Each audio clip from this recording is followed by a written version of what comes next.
Assemblies/Products Lecture 1 for CAD 32. Okay, next slide. Okay, we're going to be mostly using inches and millimeters. If you forgot how to change units in CATIA, all you have to go is to the pull down up here in CATIA, go to Tools, Options,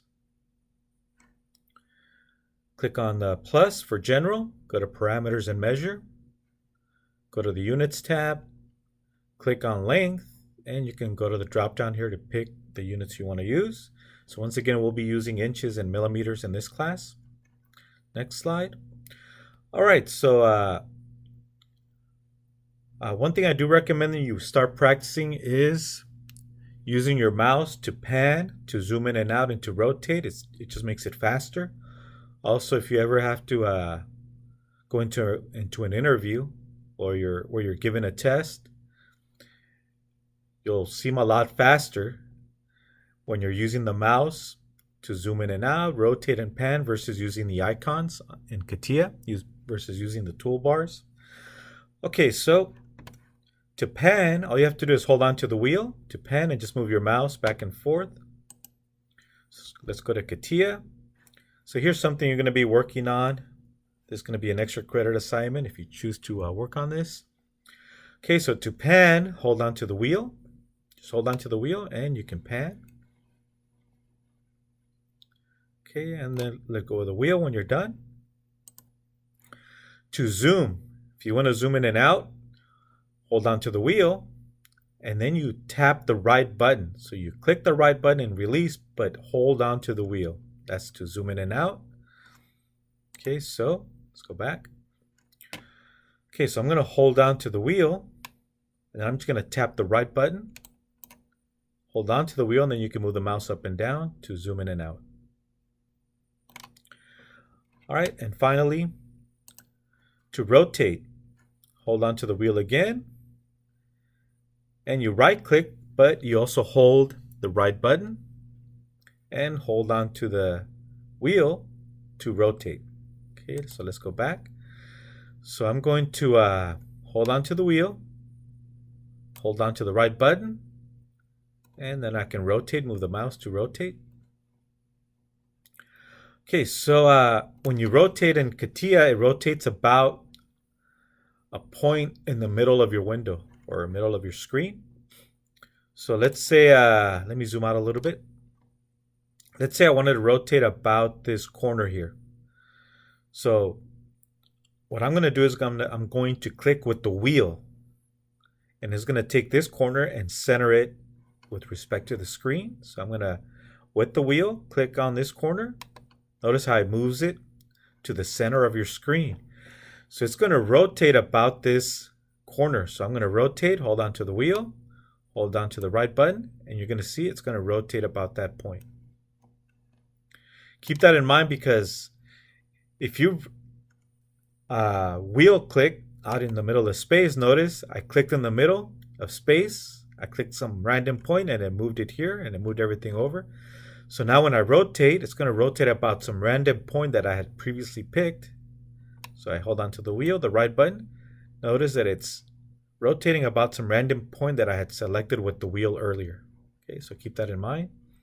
If I want to rotate about the bolt, click with the wheel, let go of the wheel. Now I'm going to hold on to the wheel, hold on to the right button, and it rotates about the bolt, as you can see. All right.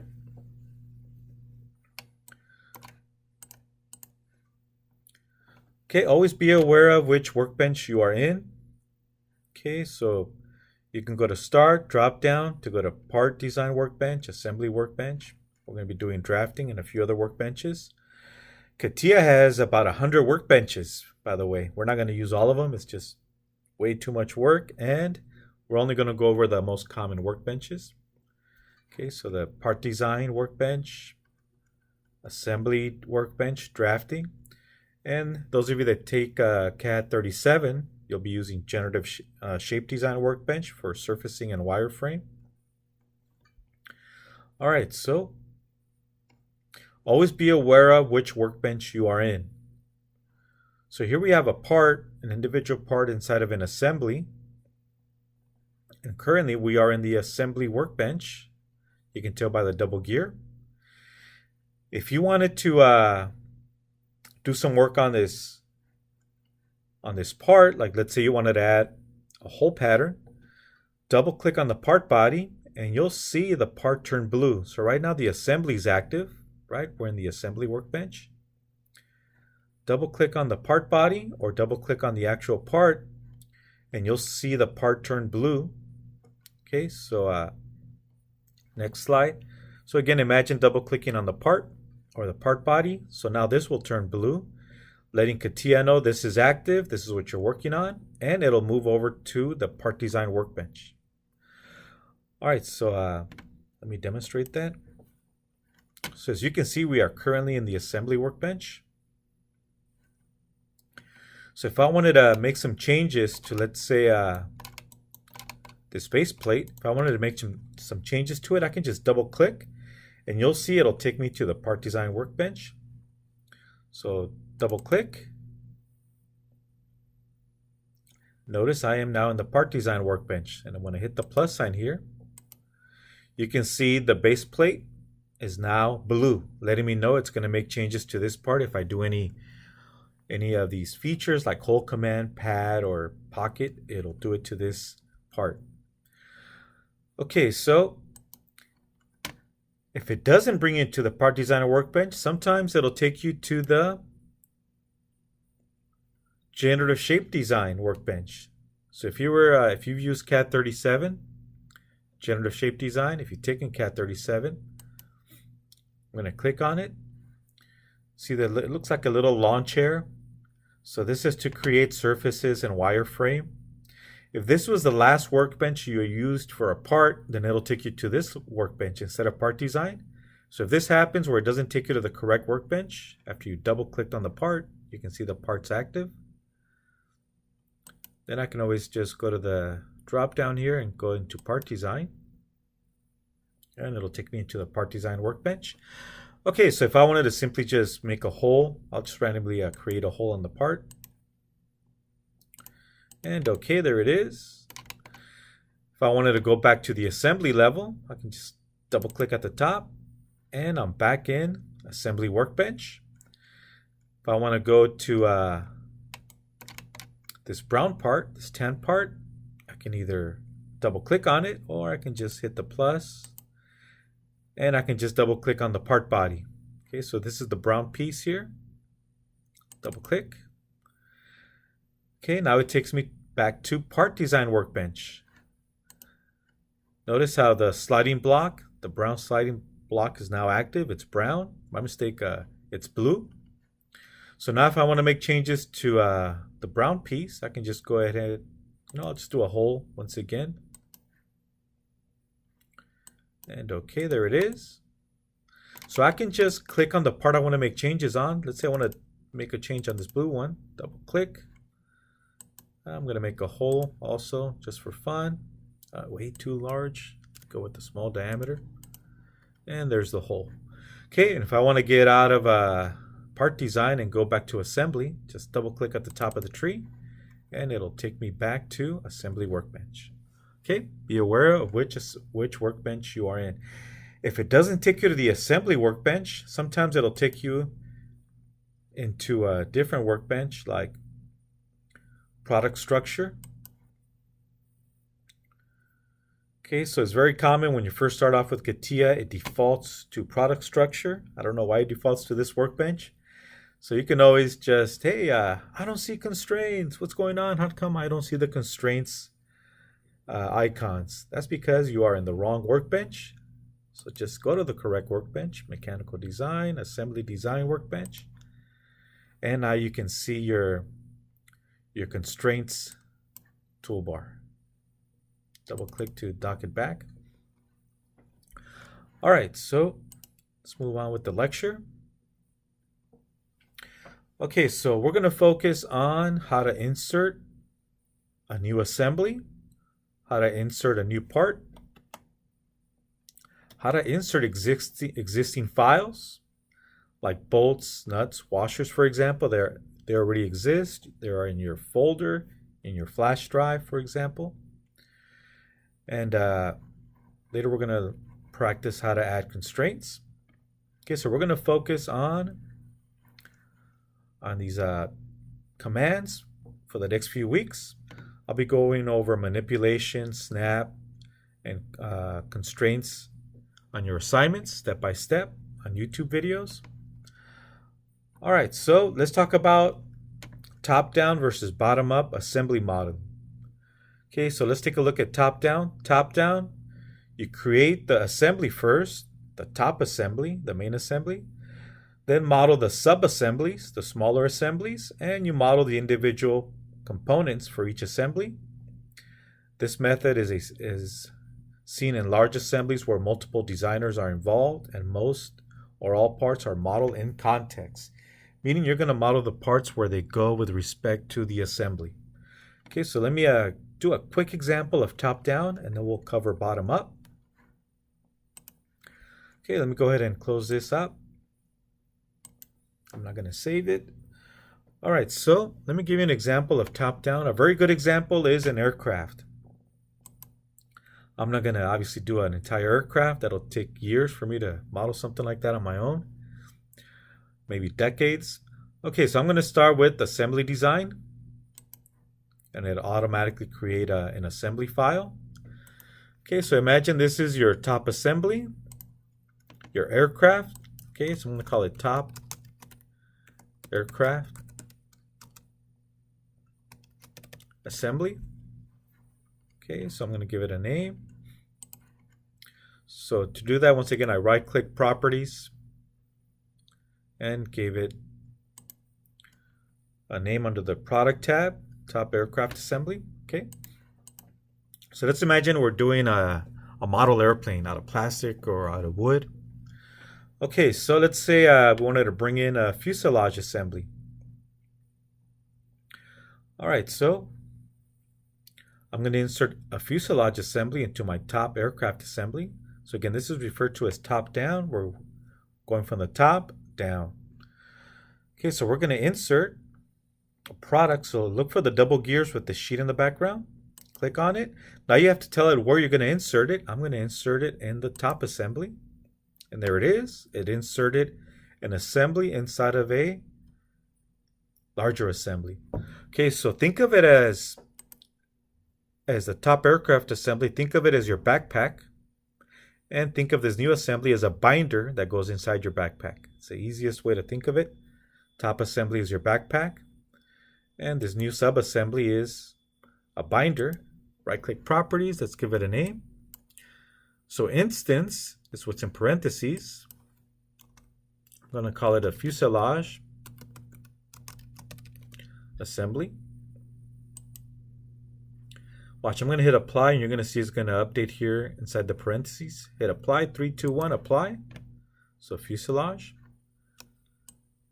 Part number is that's the name it's going to take when you save your CATIA files. Okay, so the part number will be whatever you place here in this area where it says product 1. So fuselage assembly, apply. Okay, instance, I'm going to call this instance 0.1.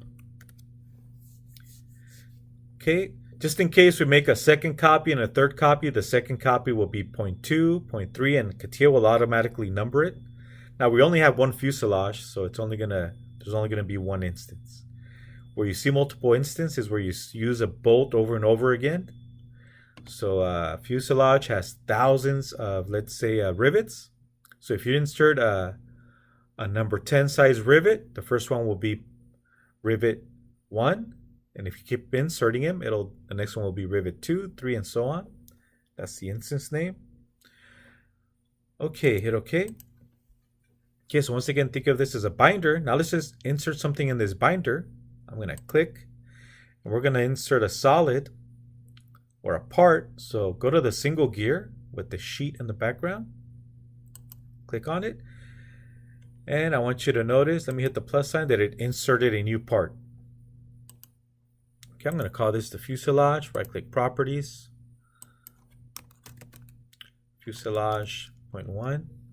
That's the instance. And the part number or name, I'll call it fuselage. And OK. And I'm just going to model something real quick. Okay, so currently I'm in assembly. If I want to model something, I need to go into part design. So all I have to do is double click on the part body. Double click. Notice now the part is blue, it's active, and it takes me to part design. If it did not take you to part design, let's say it took you to surfacing, you can always go to start and part design. Okay. Okay, so I'm just going to model a fuselage real quick. Again, this is just for fun. We're not going to be accurate.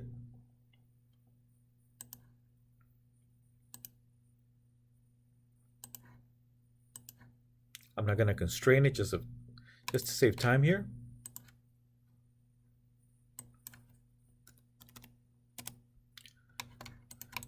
Okay, so just imagine this is the fuselage. There it is. All right, so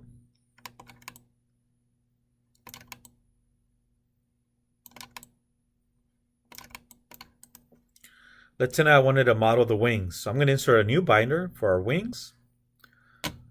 Okay, so we're going to have a separate, so currently we have the fuselage assembly. Here's where we model the door and so on and windows. Okay, so now let's do a wing assembly.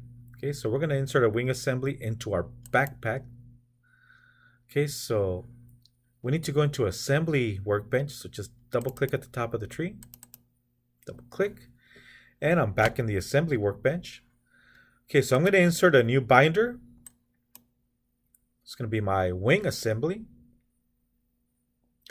Okay, so I'm going to tell it I want to insert it in my backpack. The top assembly, I'm going to insert a new binder.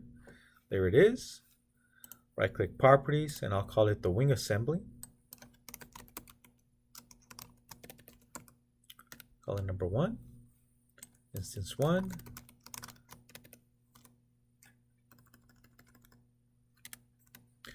All right, so this is my wing assembly binder. So again, my wing assembly binder is inside the backpack, just like the fuselage assembly. Okay, so now I'm going to insert a part inside of the wing assembly. So let me pre-select where I'm going to insert my new part, the wing. And you know what? I'm going to go back and call this the left hand. I'm going to do a left hand assembly, and then I'm going to do a right hand. So let me call this the left wing assembly. Then I'll do a right. Okay, there it is. Okay, left wing assembly. I'm going to pre-select it. So I'm going to insert a part to model my wing. Now it's asking me, do I want to locate this? Do I want to move it? Nope, I'm just going to let it drop with respect to the aircraft coordinates. So hit the plus, and there's my new part. I'm going to call this the left wing. Properties. Call it the left wing.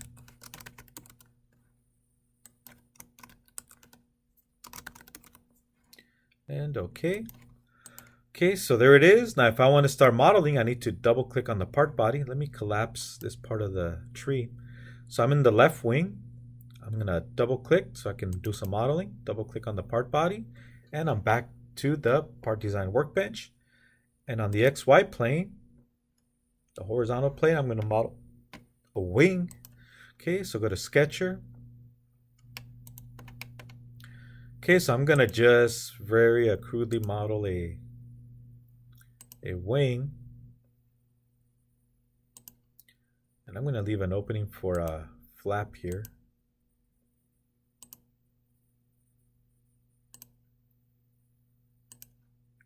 It's not a perfect sketch, but just to save time. Okay, there's our wing. And let's go ahead and do a pad. Oh, I misclicked. I meant to do a pad. Let me exit. I'm going to exit. So I'm going to do a pad of the sketch. Let's just make it thin. Cancel. Let me double click on part body. Double click. Oh, I see what happened. I didn't close my sketch. I want you to notice something. I forgot to do a sketch analysis. I cannot do a pad. So let me go back into the sketch.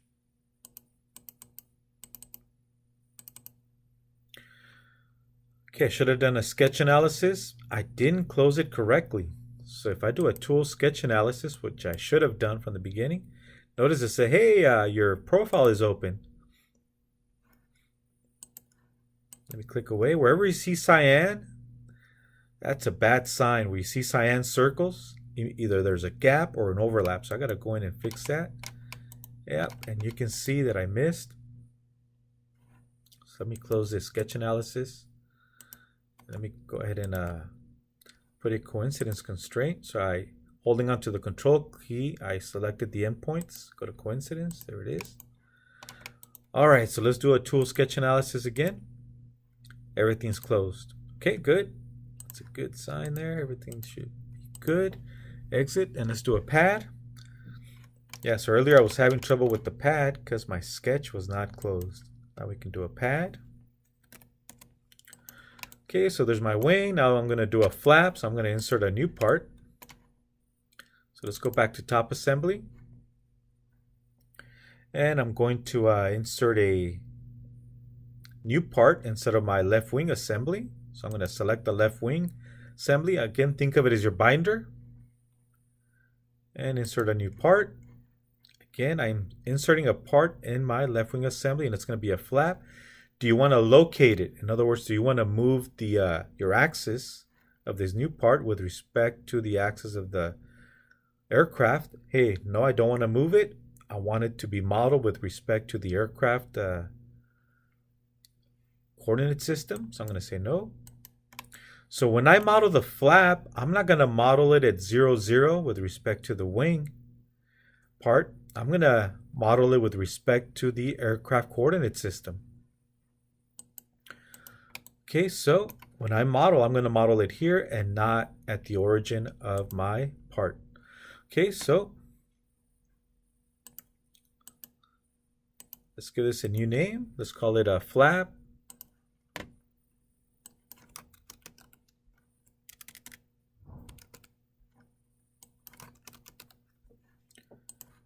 Okay, should have called it flap instance 1, but that's okay. All right, so on the XY plane, the horizontal plane, I'm going to model that flap. But first I need to go into part design, double click on the part body, double click. And now I go to the part design workbench. And on the XY plane, the horizontal plane, I'm going to sketch my flap. Okay, so let's go ahead and model a flap here.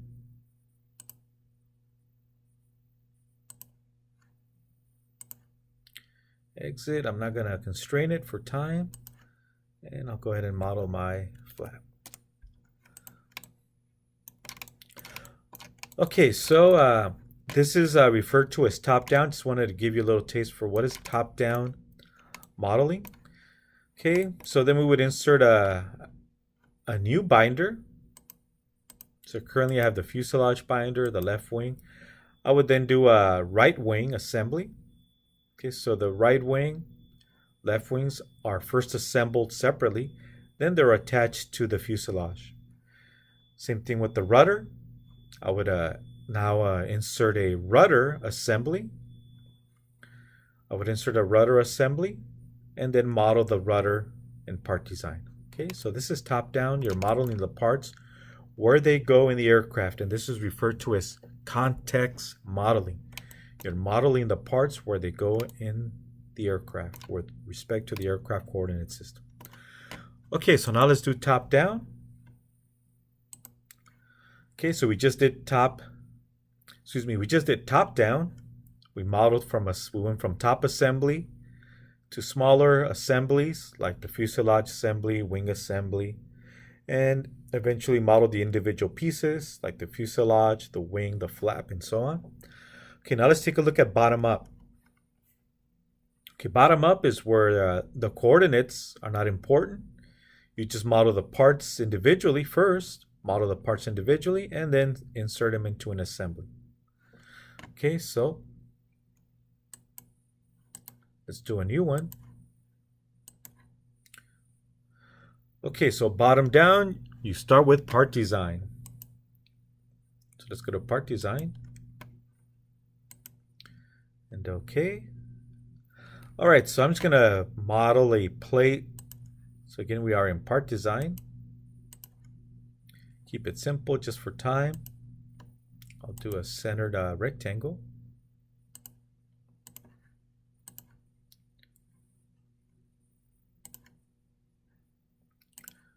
Okay, there it is. Let's give it some color. Right-click properties, graphic, and let's give it some color. Okay, so there's our first part. So we're modeling parts individually, separately first. Notice we're not in the assembly. We have not created an assembly yet. Okay, so now we're going to create a new part. But let me give this one a name. I'll just call it plate or base plate.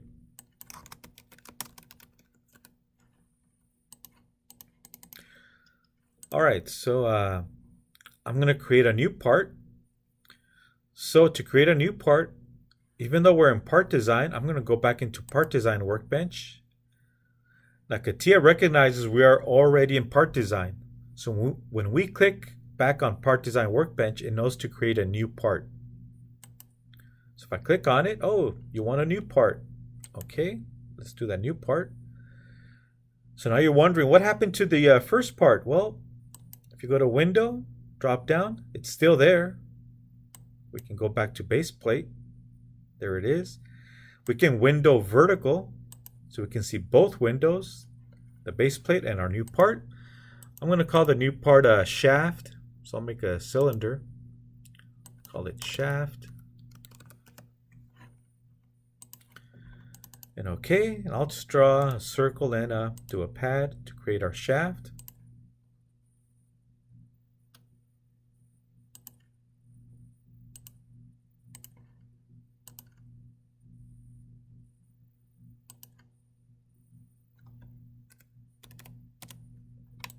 Okay, there's our shaft. Okay, so now, again, we're doing bottom up. So after we model our parts, then we're going to insert them into an assembly. So now let's go into assembly workbench. So assembly design. There it is. It creates a new file for assembly. Let's go window vertical so we can see all three windows. Window, vertical, or you can go horizontal. Okay, so now let's call this our top assembly or main assembly. And okay. All right, so now we're going to insert our parts into the assembly. So we can either drag and drop. So left mouse click, hold on. Oh, try it again. Left mouse click, hold down. So left mouse click, hold on to the button and just drag it over. It's going to just drop it into the assembly. There it is. It dropped it in. So that's one option. You can drag and drop. You can also drag and drop assemblies into a larger assembly. It's dangerous, especially if it's a large file.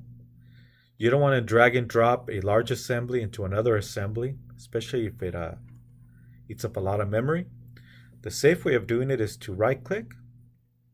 So whether it's an individual piece or an assembly that you're inserting into another assembly, the safe way is to right-click, copy, and then go to your top assembly, right-click, paste, and it drops it in. Okay, so this is referred to as bottom up. You model the parts individually, and then you drop them into an assembly. Okay, so this is referred to as bottom up. And once again, you can always drag and drop. If you're dealing with a huge file and you're trying to drag and drop it, it may eat up a lot of memory as you're dragging and dropping, and it may freeze up your computer or freeze up CATIA. Okay, so it's safer to right-click copy and then right-click paste. Okay, so this is bottom up. Okay, once you're ready to save your files, assembly files will be saved with the extension .cat product. Parts will be saved as .cat part. If it's a drawing, it'll save it as .cat drawing. So anytime you save a file in CATIA, it'll give it an extension. That way it'll let the computer know how to open it. So if you ever double click on a CATIA part, if you double click on it, the extension .cat part tells the computer to open it in CATIA. If you ever look at a PDF file like this one, .pdf, when you double click on that file, the .pdf tells the computer to open it in Acrobat Reader. If it has a .xls extension, a spreadsheet, that'll open it in Excel. .doc extension, that's a document, it'll open it in Word. All right. Okay, when you're ready to save, go to File Save Management. Avoid Save All, especially if you're working with a team of designers and you're putting your parts into the same assembly. So for example, if you're working on this part and somebody else is working on this part, you don't want to hit File Save All because you're going to end up overwriting any work the other designer is doing. Maybe the other designer has already modeled a bunch of features on it, like holes and slots, for example. And if he or she saves it into the system and then you hit Save All here, you're going to override their work. Okay, so you never want to hit Save All. I did it my first year, my first real job. I hit Save All and I overwrote somebody else's work, and I got in trouble for it. I admitted to it, and so the designer this designer lost hours of work, had to redo the modeling and the NC programming because I hit Save All. Never hit Save All. Okay, so the safe way is to go with Save Management. Use Save Management, File Save Management. So we'll go File, Save Management. Go to your top assembly. And you're going to save it into a folder, preferably. Okay, go to Save As. And just to speed this up, on the desktop, I'll just I'll create a new folder. Call it top assembly. So create a new folder to drop in your files. Go ahead and open it. And you're going to save your top assembly into this new folder. Even though I hit saved, it actually has not saved it yet. So once I save my top assembly, it'll autosave the shaft and autosave. See here it says autosave. It'll also autosave the plate. So anything inside of this top assembly, it'll autosave it. And you can hit OK and it'll save it into that folder. Okay, I'm going to cancel it. I'm not going to save this work. Okay, so always use File Save Management because you can visually see what you're saving and where you're saving it to, the location. In this case, desktop, top assembly folder. All right, so let's go continue with the lecture. Oh, and by the way,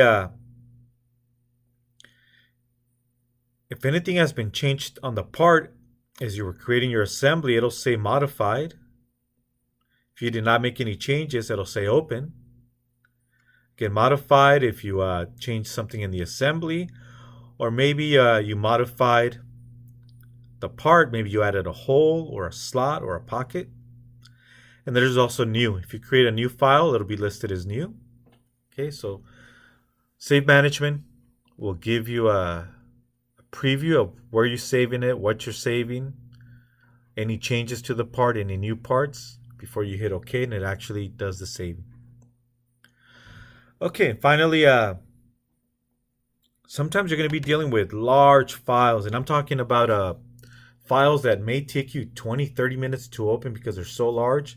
So I've had to open files, for example, a fuselage assembly or a wing assembly where there's just so many parts and so many smaller assemblies that when you open it, it may take 20-30 minutes to open your files, or it may even freeze your computer.